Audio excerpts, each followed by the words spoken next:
மீசான் டிவியின் தமிழ் பேசும் உறவுகளை அன்போடு வரவேற்றுக் கொள்கிறோம். இன்றைய பதிவுல மிக மிக முக்கியமான செய்திகள் குறித்து பார்க்கலாம். குர்ஆனுடைய சில வசனங்கள் இந்த நாட்டிற்கு பொருத்தமற்றது என்றும், ஈஸ்டர் குண்டு தாக்குதல்ல பாதிக்கப்பட்டவங்களுக்கு நாம் செய்ய வேண்டிய கடமை இஸ்லாமிய பயங்கரவாதத்தை இல்லாதொழிக்கணும் அப்படின்ற பல்வேறு கருத்துக்களை ஞானசார தெரிவித்ததுல பெரும் பரபரப்பு ஏற்பட்டிருக்கு. ஷிராந்தி ராஜபக்சேக்கு எதிராக லஞ்ச ஊழல் ஆணைக்கு உள்ள 3 புகார்கள் வழங்கப்பட்டிருக்கு. யார் இந்த புகாரை வழங்கினாங்க, என்ன வகையான புகார் அப்படின்னு பல்வேறு விடயங்களை பார்க்கிறது தான் இன்றைய பதிவு. ஈஸ்டர் குண்டு தாக்குதலுடைய சூத்திரதாரியாக சுரேஷ் அலை பேசப்படுகின்ற இந்த சூழ்நிலையில கோட்டாபய ராஜபக்ஷ அவங்களுக்கு வெளிநாட்டு பயண தடை உத்தரவும் நீதிமன்றம் பிறப்பிச்சிருக்கு. இந்த சூழ்நிலையில மீண்டும் ஞானசார தேர மதவாத மிதவாதங்களை பேச ஆரம்பிச்சிருக்கிறாரு. இப்ப ஆட்டக்கடிச்சு மாட்டக்கடிச்சு மனுஷனை கடிக்கிற கதை அது போலதான் இப்போது ஞானசார தேரர் ஊடகங்களுக்கு தெரிவித்த கருத்து இருந்திருக்கு. ஊடக சந்திப்புல என்ன சொல்லியிருக்கிறார் அப்படின்னு பாத்தீங்கன்னா, உயிர்த்த ஞாயிறு தாக்குதல் என்பது ஒன்றுதான், இது போன்ற பல தாக்குதல்கள் எதிர்வரும் காலங்களில் நடப்பதற்கான வாய்ப்பு இருக்கு அப்படின்ற ஒரு விஷயத்தை இப்போது சொல்லியிருக்கிறாரு. இவ்வளவு பெரிய சம்பவம் நடந்தும் இது போன்ற சித்தாந்தங்கள் முடியல அப்படின்னு சொல்றாரு. ஈஸ்டர் தாக்குதல்ல இறந்த மக்களுக்காகவும் இதற்காக நீதி கோருகின்ற பாதிக்கப்பட்ட மக்களுக்காகவும் நாம் செய்ய வேண்டிய மிகப்பெரிய ஒரு கடமை என்ன தெரியுமா? இந்த நாட்டில் முஸ்லிம் பயங்கரவாதத்தை அடியோடு துடைத்து எறிவதுதான் என்ற ஒரு கருத்தையும் பதிவு செய்திருக்கிறாரு. இந்த தீவிரவாதம் உருவாக்கப்படுவதையும் அதற்கு உரமூட்டுவதையும் உடனடியாக நிறுத்தணும். இந்த சித்தாந்தங்கள் மிக ஆழமாக சென்றிருப்பதாகவும் அவருடைய உரையில சொல்லியிருந்தாரு. 5ஆம் ஆண்டு 6ஆம் ஆண்டு மாணவர்களை ஜஹ்ரானுடைய குஞ்சுகளாக மாற்றுகின்ற உருவாக்குகின்ற பயிற்சிகளும் கருத்தரங்குகளும் இப்போதும் நடைபெற்று வருது. ஜமாத்தி இஸ்லாமியுடைய முன்னே நாள் தலைவர் ஹஜ்ஜுல் அக்பர் அவங்க புத்தளத்துல இது போன்ற மற்றொரு கருத்தரங்கு நடத்துவதற்கான ஏற்பாடுகளும் செய்யப்பட்டிருக்கு அப்படின்னு சொல்லி அதற்கான ஒரு பத்திரிகையும் தூக்கி காட்டியிருந்தாரு. ஒட்டுமொத்தத்துல ஞானசார தேரருடைய கருத்து என்ன அப்படின்னு பாத்தீங்கன்னா, ஈஸ்டர் குண்டு தாக்குதல் என்ற ஒரு சம்பவம் நடந்து முடிந்தாலும் அதே ஒட்டிய பயங்கரவாத சித்தாந்தங்களும் சிந்தனைகளும் இன்னும் நாட்டில் ஊடுருவி இருக்கிறது. இது போன்ற பல்வேறு தாக்குதல் நடத்தப்படுவதற்கான ஏற்பாடுகள் இருக்கின்ற ஒரு கருத்து தான் இப்போது அப்பட்டமான ஒரு பொய்யாக முன்வச்சிருக்கிறாரு. ஹஜ்ஜுல் அக்பர் அவங்க 2 தடவைகள் பிடிஐல கைது செய்யப்பட்டு பல வருடங்கள் தடுத்து விசாரணைக்கு உட்படுத்தப்பட்டாரு. இறுதியில 2 முறைகளும் நீதிமன்றத்தினூடாக குற்றமற்றவர் அப்படின்னு சொல்லி விடுதலையாகி வந்திருக்கிறாரு. ஆனா ஹஜ்ஜுல் அக்பர் அவர்களுடைய சொற்பொழிவுகள் நடக்குது அல்லது நடக்க இருக்குது என்றாலே ஞானசார தேரர் உடனடியாக ஊடகங்கள் என்ன சொல்றாரு அப்படின்னு கேட்டீங்கன்னா, ஜஹ்ரானுடைய பயங்கரவாத செயற்பாடோடு அவருடைய செயற்பாடுகளை தொடர்புபடுத்தி பேசுகின்ற ஒரு வழக்கார கொண்டிருக்கிறாரு. ஞானசார தேரர் ஊடகங்கள் இந்த கருத்தை சொல்வதற்கான காரணம் என்ன அப்படின்னு பாத்தீங்கன்னா, ரிஷாட் பதியுதீன் எம்பி அவங்க பாராளுமன்றத்துல சொல்லி இருந்தாங்க, சுரேஷ் அலை கைது செய்யப்பட்டதற்காக இவ்வளவு தூரம் பேசுகின்ற ஞானசார தேரர் போன்றவங்க எதற்காக ஹஜ்ஜுல் அக்பர் அவங்க கைது செய்யப்பட்ட போது இது போன்ற இதற்கு எதிராக குரல் கொடுக்கல அப்படின்ற ஒரு விஷயத்தை விமர்சனமாக முன்வைச்சார் போல. அதுக்கு பதில் சொல்லத்தான் ஞானசார தேரர் இந்த ஊடக சந்திப்பை ஏற்பாடு செய்து, சுரேஷ் அலை ஒரு முஸ்லீமாக இருக்கிறாரு, அனாவசியம் அவரை கைது செஞ்சிருக்கிறாங்க, நீதிமன்றத்தினுடைய உத்தரவு இல்லாமலே ஜனாதிபதியுடைய அதிகாரத்தை பயன்படுத்தி அவர் கைது செய்யப்பட்டார் என்ற செய்திகள் அவருக்கு கிடைத்ததா. எனவே ஹஜ்ஜுல் அக்பர் என்பவர் வேறு, சுரேஷ் அலை என்பவர் வேறு, நாட்டுக்காக போராடியவர், யுத்தத்தை முடிவுக்கு கொண்டு வந்தவர், நாட்டை மீட்டி எடுத்தவர், அவர் வேறு இவர் வேறு. அதனால ஹஜ்ஜுல் அக்பர் அவங்களுக்காக அவங்க குரல் கொடுக்கல ஒரு விஷயத்தை பதிவு செய்திருந்தாரு. ஞானசார தேரருடைய நிலப்பாடு என்ன அப்படின்னு பாத்தீங்கன்னா, ஈஸ்டர் குண்டு தாக்குதலுடைய சூத்திரதாரி கண்டுபிடிக்கப்படணும். ஆனா அது சுரேஷ் அலையாக இருந்துட்டாலோ, அதுக்கு மேல கோட்டாபய ராஜபக்ச போன்றவங்களாக இருந்துட்டாலோ, பிள்ளையான் போன்றவங்களாக இருந்துட்டாங்களோ, அதுக்கு மேல் அது பயணிக்க கூடாது, அவர்கள் கைது செய்யப்படக்கூடாது, வெறுமனே இஸ்லாமிய பயங்கரவாதத்தோடு சம்பந்தப்பட்டது மாத்திரம் என்று சொல்லி அதற்கு எதிராக மட்டும் செயற்படணும் அப்படின்னு ஒரு விஷயத்தை பதிவு செய்யறாரு. ஜஹ்ரான் செய்த இந்த ஒரு மிலைச்சத்தனமான தாக்குதல் வன்மையாக கண்டிக்கப்பட வேண்டியது, சட்டத்தின் முன் நிறுத்தப்பட வேண்டியது, அதுபோன்ற சிந்தனைகள் களையப்படணும் என்பதில் மாற்று கருத்து கிடையாது. ஆனா ஜஹ்ரான் எதற்காக செய்தான், ஜஹ்ரானை யார் செய்ய வச்சாங்க, ஜஹ்ரானை செய்ய யார் தூண்டினாங்க, அதுக்கு அனுகூலம் வழங்கியது யாரு, அதுக்கு உதவி செய்தது யாரு, யாரு அதை செய்வதற்கான அழுத்தங்களை கொடுத்தாங்க அப்படின்ற பல்வேறு விஷயங்கள் தேடப்பட வேண்டியது, சட்டத்தின் முன் நிறுத்தப்பட வேண்டியது, தண்டனை வாங்கி கொடுக்கப்பட வேண்டிய சூழ்நிலையில் தான் இப்போது சுரேஷ் அலை கைது செய்யப்பட்டாரு. கோட்டாபய ராஜபக்ச போன்றவங்களுக்கு இப்போது வெளிநாட்டு பயண தடையெல்லாம் கொடுத்ததுக்கு பிற்பாடுதான் மீண்டும் இது ஒரு வெறுமனே பயங்கரவாத செயற்பாடு மட்டும்தான். இதுக்கு பின்னால சக்தி வாய்ந்தவங்களுடைய கரங்கள் கிடையாது.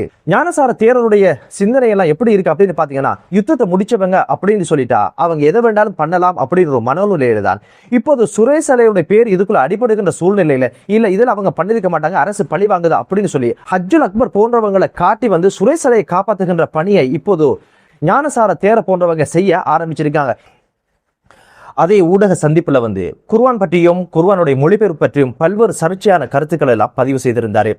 குர்ஆனுடைய பல வசனங்கள் இந்த நாட்டிற்கு பொருத்தமில்லை என்றும், மொழிபெயர்ப்பில் பல்வேறு சர்ச்சையான கருத்துக்கள் இருப்பதாகவும், அதில் சில மொழிபெயர்ப்புகள் பயங்கரவாத செயற்பாடு தூண்டுவதாகவும், இஸ்லாமிய சமூகத்தை பயங்கரவாத செயற்பாட்டிற்கு கொண்டு செல்வதான கருத்துக்கள் அதில் இருப்பதாகவும், இந்த மொழிபெயர்ப்புகளை உருவாக்கிய தனிநபராக இருந்தாலும் ஒரு குழுவாக இருந்தாலும் பயங்கரவாத செயற்பாடு சிந்தனையில் ஊறியவர்கள் இதை உருவாக்குவதன் காரணமாக இது போன்ற மொழிபெயர்ப்புகளின் ஊடாக இஸ்லாமிய சமூகம் பயங்கரவாத செயற்பாட்டிற்கு போவாங்க அப்படின்ற பல்வேறு விமர்சனங்களை முன்வச்சிருந்தாரு.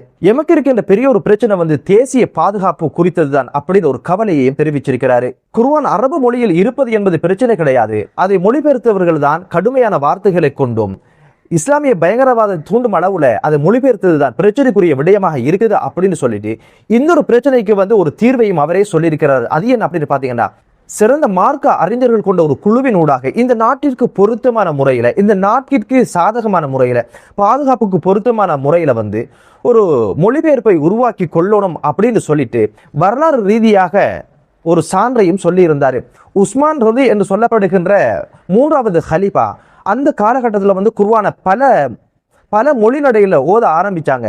அந்த மக்களுடைய பல்வேறு பிரச்சனைகள் ஆரம்பிச்சது. உடனடியாக அந்த ஆட்சியாளர் என்ன பண்ணினாராம், அனைத்து குர்ஆன்களையும் ஒன்று சேர்த்து ஒரே முறையில் ஓதுவதற்கான ஒரு குர்ஆனை எழுதி மற்ற குர்ஆன் எல்லாம் எரிச்சிட்டாராம். அது போலவே இப்போதைக்கு இருக்கின்ற மொழிபெயர்ப்புகள் எல்லாம் ஒதுக்கி விட்டு அதே போல ஒரு தீர்வை காணுங்க அப்படின்னு ஒரு அறிவுரையையும் முஸ்லிம் சமூகத்துக்கு முன் வச்சிருந்தாரு. அவரவர் புரிதலில் இருக்கின்ற குளறுபடியை தவிர குர்ஆன் ஒரு நாளும் அடிப்படைவாதத்தையும் பயங்கரவாதத்தையும் விதைத்ததும் கிடையாது, அந்த சித்தாந்தங்களை உருவாக்கியதும் கிடையாது.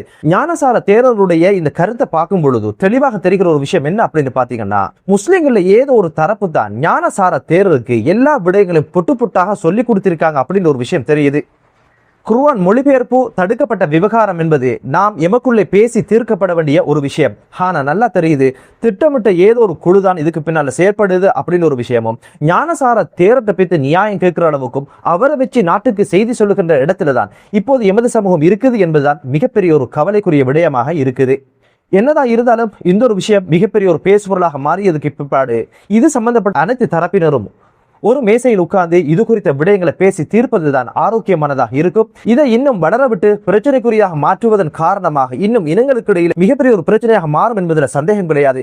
எனவே இது குறித்து உரிய தரப்புகள் உரிய நடவடிக்கைகளை எடுக்கணும் அப்படின்னு ஒரு வினயமான ஒரு வேண்டுதலோட அடுத்த செய்தி குறித்து பார்க்கலாம். ஷிராந்த் ராஜபக்ச மற்றும் முன்னாள் அமைச்சர் ரஞ்சித் சீம்பலாபிட்டிய ஆகியோருக்கு எதிராக இப்போது லஞ்ச ஊழல் ஆணைக்குள்ள 3 புகார்கள் வழங்கப்பட்டிருக்கு. இந்த புகாரை யார் வழங்கினாங்க அப்படின்னு கேட்டீங்கன்னா, லஞ்சம் மற்றும் ஊழலுக்கு எதிரான பிரஜைகளுடைய அமைப்பின் தலைவர் காமினி சமன் துஷார் அவங்க தான் வழங்கியிருக்கிறாங்க. இந்த புகார்ல என்னென்ன விஷயங்கள் குறிப்பிடப்பட்டிருக்கு அப்படின்னு கேட்டீங்கன்னா, ஷிராந்த் ராஜபக்சவுக்கு எதிராக 2012-13 காலப்பகுதியில் அனுராதபுரம் மாவட்டம் மற்றும் அம்பாரா மாவட்டங்கள்ல தயட்டகிருல என்ற தேசிய கண்காட்சியின் போது கிட்டத்தட்ட 16 கோடி ரூபாய்க்கும் அதிகமான பணம் மோசடி செய்யப்பட்டதான புகார் தான் குறித்த நபர் வழங்கியிருக்கிறாரு. இந்த மோசடி குறித்த அனைத்து ஆவணங்களும் சான்றுகளும் தம்மிடம் இருப்பதாகவும் இந்த விசாரணையை உடனடியாக தொடங்குங்க அப்படின்னு கோரிக்கையை முன் வச்சிருக்கிறாரு. இந்த விவகாரத்துக்கு பொறுப்பாக இருந்த முன்னாள் அமைச்சர் ரஞ்சித் சீம்பலாபிட்டிக்கு எதிராக 2 புகார்கள் அவர் வழங்கியிருக்கிறாரு. இவருக்கு எதிரான புகார் என்ன அப்படின்னு பாத்தீங்கன்னா, கொள்முதல் செய்வதற்கான சுற்றுநுறுப்புகளை தாண்டி பொருட்களை கொள்முதல் செய்ததன் காரணமாக அரசுக்கு கிட்டத்தட்ட 6234 லட்சம் ரூபாய் அரசு பண மோசடி செய்யப்பட்டிருப்பதாக அந்த புகாரில் அவர் குறிப்பிட்டிருக்கிறார். இவை அனைத்துக்குமான ஆதாரங்களும் இதற்கு தேவையான அனைத்து சான்றுகளும் இருப்பதனால உடனடியாக விசாரணையை தொடங்கும்படி அவருடைய புகாரில் அவர் குறிப்பிட்டிருக்கிறார். 6234 லட்சம் அப்படின்னு சொன்ன சாதாரண பணமா? கடந்த கால ஆட்சிகள்ல இப்படித்தான் மனைவிக்கு தேவையானது செய்து கொள்ளணும், கார் ரேஸ் ஓடணும், ரொக்கெட் அனுப்பணும், இவை எல்லாமே செய்யணும். அப்படியாக இருந்தா அது சொந்த பணத்துல செஞ்சு கொள்ளணும். ஆனா என்ன, அரச பணங்கள்ல முறை இல்லாம செலவு செய்ததன் காரணமாகத்தான் ஊழல் மோசடி அப்படின்னு ஒரு விஷயத்தினால்தான் இப்போது ஒரு நாடு இப்படியான ஒரு சூழ்நிலை இருப்பதனால இந்த பாரிய ஊழல் சம்பந்தமாக, இந்த பாலியல் நிதி மோசடி சம்பந்தமாக நிச்சயமாக லஞ்ச ஊழல் ஆணைக்குழு விசாரணை தொடங்குவாங்க அப்படின்னு ஒரு விஷயம் தான் தெரிய வருது. பொறுத்திருந்து பார்க்கலாம் ஊழல்வாதிகளுக்கு எதிராக அரசு எவ்வகையான நடவடிக்கைகள் எடுக்க போகுது. அதே போல இனவாத மதவாத செயற்பாடுகளில் ஈடுபடுபவர்களுக்கு எதிராகவும் அரசு கடுமையான நடவடிக்கைகள் எடுக்கட்டும் என்று கூறி மற்றொரு காணொலியிலே உங்கள் அனைவரையும் சந்திக்கும் வரை விடைபெறுகிறேன். நன்றி.